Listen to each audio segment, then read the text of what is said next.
अल्हम्दुलिल्लाहिल्लज़ी हदाना इला सिरातिल मुस्तकीम वस्सलातु वस्सलामु अला सय्यिदिल अंबियाइ वल मुरसलीन व अला आलिहि व अस्हाबिहि अजमईन। फ़अऊज़ु बिल्लाहि मिनश शैतानिर रजीम। बिस्मिल्लाहिर रहमानिर रहीम। क़ाल अल्लाहु तबारक व तआला फ़िल क़ुरआनिल मजीद वल फ़ुरक़ानिल हमीद रब्बना इग़फ़िर ली व लिवालिदैया व लिल मुअमिनीना यौम यक़ूमुल हिसाब। सुभान अल्लाह। आमन्तु बिल्लाह सदक़ल्लाहु मौलानाल अज़ीम। अदब व एहतराम के साथ सबसे पहले हुज़ूर शफ़ीउल मुज़नबीन ताहा व यासीन जाने कायनात अरवाहुना फ़िदा जनाब मुहम्मदुर रसूलुल्लाह सल्लल्लाहु ताला अलैहि सल्लल्लाहु वसल्लम ताला अलैहि वसल्लम के दरबार आलीजा में सारे लोग मिलजुल कर बावाज़े बुलंद दुरूद शरीफ पढ़े। अल्लाहुम्मा सल्ली अला सय्यिदना मौलाना मुहम्मद बारिक वसल्लम सलातुम व सलामन अलैका या रसूल अल्लाह सल्लल्लाहु ताला अलैहि वसल्लम। खुशनसीब हैं आप तमामी हजरात के एक पाकीज़ा अच्छी सच्ची महफिल में बैठे हैं। अल्लाह ताला हमारी आपकी हाज़िरी को कबूल व मकबूल फरमाए। अभी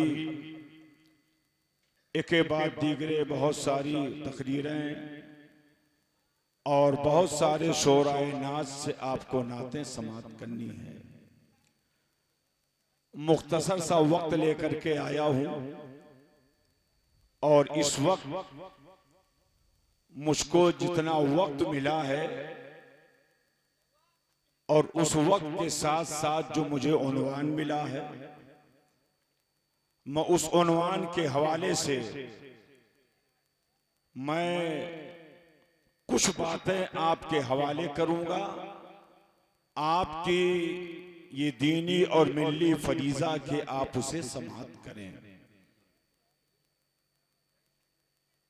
आप जानते हैं कि हमारी जमात के एक जवासाल आलिम दीन, बहुत संजीदा, बहुत ज़ीवकार हजरत अल्लामा मौलाना असगर अली साहब किबला फैजी कुछ दिनों पहले एक्सीडेंट में आपका इंतकाल हुआ और आपने अपनी जान को जाने आफरी के हवाले किया। अल्लाह अल्लाह अल्लाह अल्लाह। उनको सवाब पहुंचाने के गर्ज से उनके मोहतरम वालिद और भाई और घर वाले इस जश्न रसूल का इनेकाद किए हैं और इस जलसे में जिन्होंने सबसे ज्यादा जद्दोजहद और मेहनतें की हैं, नकीबुल हिंद हजरत अल्लामा मोइन अख्तर साहब किबला जी सच है। अल्लाह ताला सबको अजर अजीम अता फरमाए। आमीन आमीन। और हम सब दुआ करते हैं अल्लाह मौलाना मरहूम को करवट करवट जन्नत की बहारें अता फरमाए। आमीन सुम्मा आमीन। उनके वालिद साहब सामने बैठे हैं। मैं बरकत के लिए आला हजरत सरकार का सिर्फ एक शेर पढ़ूंगा और इस शेर को उनके भाई और उनके वालिदैन अइज़्ज़ा अकरबा सुनकर और अपने दिल को तसल्ली दें। आला हजरत सरकार फरमाते हैं, जाने वालों पे ये रोना कैसा। हाय हाय। जोर से बोले सुभान सुभान अल्लाह सुभान अल्लाह। जाने वालों पे ये रोना कैसा, बंदा नाचार है क्या होना है, बंदा नाचार है क्या होना है, क्यों रजा कुड़ते हो हंसते उठो, क्यों रजा कुड़ते हो हंसते उठो, जब वो गफ्फार है क्या होना है, जब वो गफ्फार है क्या होना है। इसाले सवाब की महफिल है। उस हवाले से मैं सिर्फ 2 हदीस शरीफ की तिलावत करूंगा और उसकी हल्की तशरीह करूंगा और फिर मैं अपनी जगह ले लूंगा। ईसाले सवाब का मतलब होता है किसी मोमिन मुर्दे के लिए अच्छा काम करना, उसके लिए दुआएं। हंसो नहीं लड़के, हंसो नहीं, अब भी हंस रहे हो, ये हंसने का वक्त नहीं है।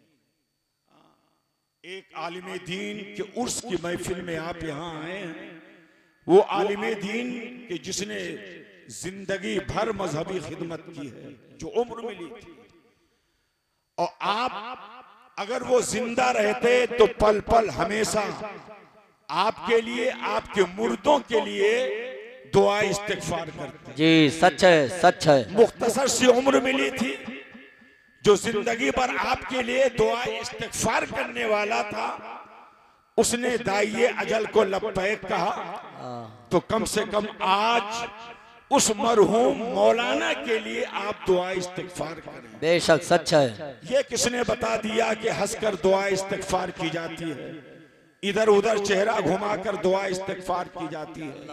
बैठो अदब के साथ, हो सकता है कि आपकी जिंदगी का आखिरी प्रोग्राम ये हो। अल्लाह, क्या भरोसा है जिंदगानी का, आदमी बुलबुला है पानी का।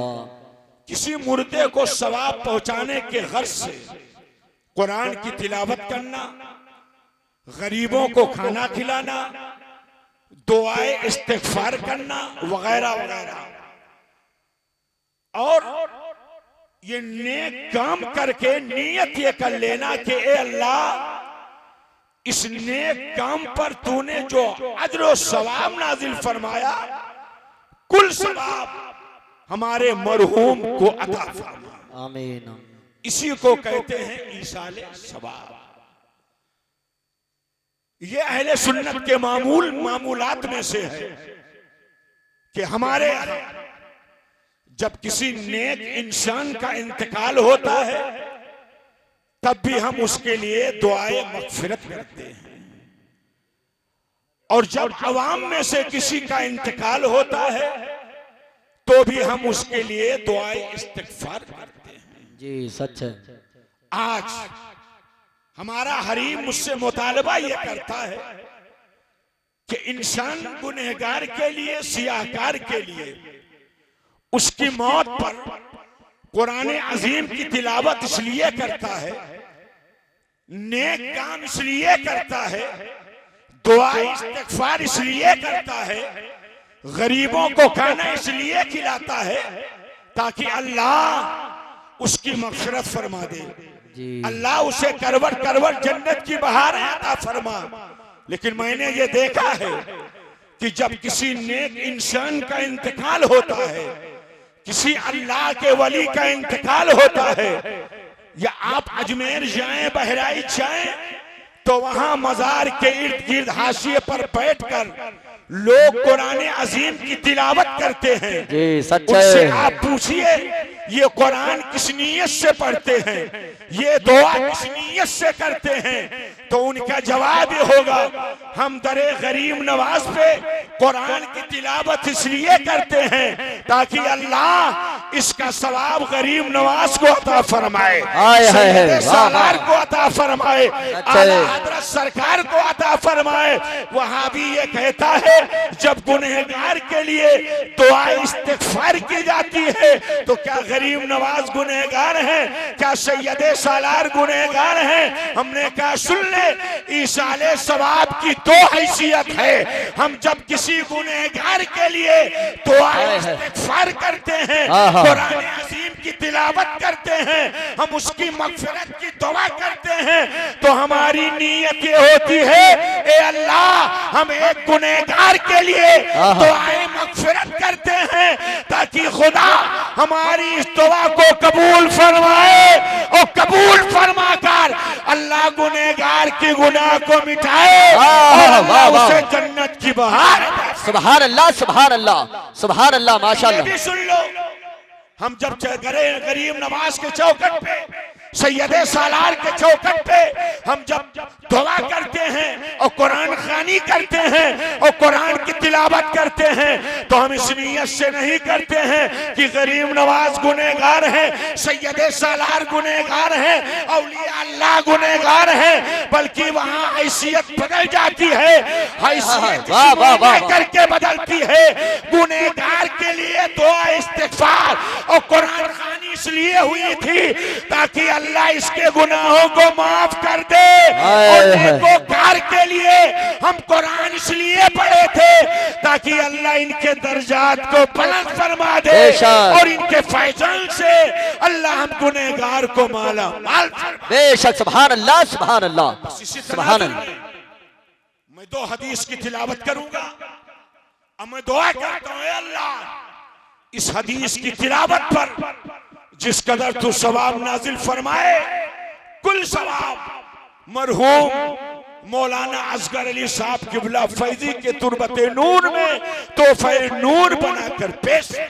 आमीन सुम्मा आमीन। सबसे पहले वो हदीस सुनो, हम किसी नेकोकार के अल्लाह के वली के जब कुरान शरीफ पढ़ते हैं वहां भी नियत होती है ईसाले सवाब की, मगर ईसाले सवाब की नियत तो है, मगर ये हमारी नियत में नहीं है कि ये गुनहगार है और हमारी तिलावत से अल्लाह इनके गुनाहों को मिटाएगा, बल्कि नियत ये होती है कि ये जन्नती हैं और इनके दरे पाक पे हम दुआ इस्तिग़फ़ार इसलिए करते हैं ताकि अल्लाह इनके दर्जात को और बुलंद फरमाए। वाह वाह वाह वाह, सुभान अल्लाह। से आप हदीस शरीफ सुनो, अन अबी हुरैरा रज़ियल्लाहु ताला काला काला रसूलुल्लाह सल्लल्लाहु ताला अलैहि वसल्लम इन्नल्लाह लयरफ़उ दरजत लिल जन्नह फयक़ूलु या रब्बी अन्ना ली हाज़िही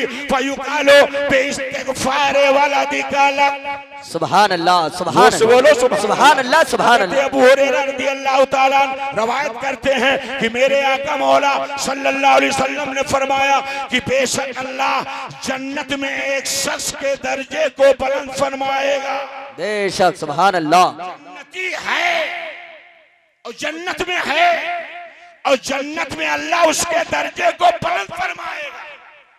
फयक़ूलु या रब्बी अन्ना ली हाज़िही, तो बंदा अपने मालिक को मौला के बारगाह में अर्ज करेगा, ए मेरे मौला जन्नत मुझे मिल गई, ये तेरा करम है, लेकिन जन्नत पे तूने मेरे दर्जे क्यों को बुलंद किया?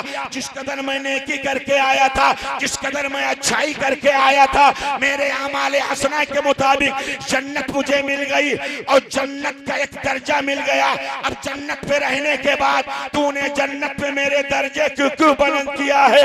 अब रब का जवाब सुनो, फयुक़ालु, ए मेरे बंदे ये तेरे वजह से नहीं, जिस कदर तू अच्छाई लेकर के आया था, आमाले हसना लेकर के आया था, उस मुताबिक तुझको जन्नत मिल गई, लेकिन अब जन्नत पे जो दर्जे की तब्दीली हो रही है और जन्नत पे जो तेरा दर्जा बुलंद हो रहा है, ये तेरे वजह से नहीं बल्कि तेरे लड़के ने और तेरी औलाद ने दुआ इस्तिग़फ़ार किया है। उस दुआ इस्तिग़फ़ार के वजह से अल्लाह ने जन्नत में तेरे दर्जे को बुलंद फरमाया। वाह वाह वाह वाह, सुभान अल्लाह, सुभान अल्लाह। अब जल्दी से एक हदीस और सुन लो, मेरा वक्त खत्म, मतलब तकरीर का वक्त खत्म हो रहा है दुनिया से। नारे तकबीर, नारे रिसालत, मौलाना करीम मुशाहिदी। हम जब किसी गुनहगार के लिए दुआ इस्तिग़फ़ार करते हैं तो नीयत ये होती है कि हमारे दुआ इस्तिग़फ़ार से अल्लाह इसके गुनाहों को माफ फरमा दे। अब उस हवाले से भी हदीस सुनो, सरकार दो आलम सल्लल्लाहु अलैहि वसल्लम फरमाते हैं, उम्मती उम्मतुल मरहूमतुन तदखुलु कुबूरहा बिज़ुनूबिहा व तखरुजु मिन कुबूरिहा ला ज़ुनूब अलैहा तमहसु अनहा बिइस्तिग़फ़ारिल मुमिनीना लहा। सुभान अल्लाह, सुभान अल्लाह, जोर से बोलो सुभान अल्लाह। मेरे सरकार फरमाते कि बेशक मेरी उम्मत उम्मते मरहूमा है, ये जब कब्रों में जाएगी तो गुनाह लेकर जाएगी, लेकिन ये मेरे सहाबा याद रखना, हश्र में इकट्ठा होने के लिए मेरी उम्मत जब अपनी अपनी कब्रों से निकाली जाएगी तो सरकार फरमाते हैं ला ज़ुनूब अलैहा, उस पर कोई गुनाह नहीं होगा। वाह वाह वाह वाह वाह, कोई सुभान गुनाह अल्लाह। नहीं होगा। उम्मत जाए कब्र में गुनाह लेकर और कब्र से निकले तो सरकार फरमाते ला जुनूब अलैया, उस पर कोई गुनाह नहीं। कभी आपने गौर किया ऐसा है क्यों? बंदा गया गुनहगार होकर, बंदा गया गुनाह लेकर, लेकिन जब कब्र से निकल रहा है तो सरकार फरमाते हैं ला जुनूब अलैहा, उस पर कोई गुनाह नहीं होगा। अब ईसाले सवाब का मकसद सुन लो। वहां भी कहता है ईसाले सवाब कोई माना नहीं, जो मर गया है वो जो कुछ गया कानी कर गया है उसी के मुताबिक कब्र में उसको सजा मिलेगी, उसको सजा मिलेगी। जिंदों के अमाले खैर से मुर्दों को कोई फायदा नहीं पहुंचता। लेकिन मेरा ये अकीदा है, अगर मेरा भाई मरा है, मेरा बाप मरा है, कोई मोमिन दुनिया से गया है, हम अगर उसके लिए कुरान पढ़ेंगे, दुआ इस्तिग़फ़ार करेंगे तो अल्लाह इसके वजह से उसके गुनाहों को माफ फरमाएगा। बेशक, सुभान अल्लाह सुभान अल्लाह। उसकी असली हदीस है, सरकार फरमाते हैं जाए उम्मत गुनहगार होकर और कब्र से निकले तो कोई गुनाह ही ना हो। सहाबा ने अर्ज़ किया या रसूल अल्लाह, उसकी वजह क्या है? सरकार फरमाते हैं तमहसु अनहा बिइस्तिग़फ़ारिल मोमिनीन लहा, मुसलमानों ने मिलकर जो उस जाने वाले के लिए दुआ इस्तिग़फ़ार किया है, इसी वजह से अल्लाह ने उसके गुनाहों को माफ फरमा दिया है। मैं दुआ करता हूँ अल्लाह मौलाना मरहूम को करवट करवट जन्नत की बहारें अता फरमाए। वमा अलैना इल्लल बलाग।